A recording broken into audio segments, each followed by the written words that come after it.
പക്ഷെ ഈ മേഖലയിലേക്ക് വന്നത് മറ്റെല്ലാവരും വന്ന എക്സ്പീരിയൻസ് പറഞ്ഞില്ലെങ്കിൽ എൻ്റെ എക്സ്പീരിയൻസ് പറയാതിരിക്കാൻ പറ്റില്ല. കാരണം ഞാനൊരു എന്താ പറയുക, പക്ഷാഘാതം പിടിച്ച് ഏതാണ്ട് നമ്മുടെ ജീവിതമൊക്കെ തീർന്നു എന്ന് വിചാരിച്ചപ്പോഴാണ് നമ്മുടെ പ്രധാനപ്പെട്ട പ്രോഡക്റ്റായ 95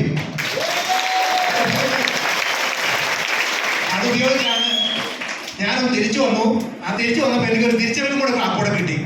അതാണ് എനിക്ക് ഈ മേഖല വിജയിച്ചു എന്ന് ഞാൻ വിചാരിക്കുന്നത്. ഒന്ന് തിരിച്ചു വന്നു, രണ്ടൊരു തിരിച്ചറിവ് കിട്ടി. ഇനി അങ്ങോട്ട് പ്രധാനപ്പെട്ട എനിക്ക് പറയാനുള്ളത്, എന്നെ പോലെ ഒരു പൊതുപ്രവർത്തനാണ് എന്നെ ഇത് പരിചയപ്പെടുത്തി. അദ്ദേഹത്തിൻ്റെ പേര് രത്നാനന്ദൻ പിയാർ എന്നാണ്.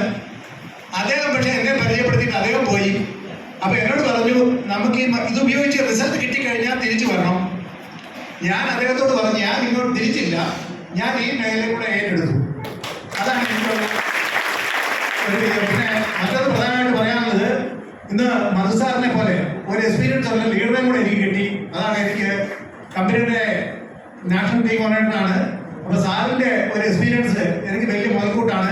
അപ്പോൾ ശക്തമായിട്ട് എല്ലാവരും ഈ ബിസിനസ് ഏറ്റെടുക്കുക. കാരണം എനിക്ക് പ്രത്യേകിച്ച് ഈ ബിസിനസ്സുമായിട്ട് ഒരു ബന്ധമില്ലാത്ത ഒരാളാണ്. അപ്പം പൊതുപ്രവർത്തനമായിരുന്നു. പൊതുപ്രവർത്തനത്തിൽ കയ്യടി കിട്ടില്ല. കാരണം എന്തുകൊണ്ടെന്ന് ചോദിച്ചാൽ, വീട്ടിൽ ചെല്ലുമ്പം നാട്ടുകാരുടെ കയ്യടി കിട്ടും, വീട്ടിൽ നിന്ന് വലിയ കയ്യടിയൊന്നുമില്ല.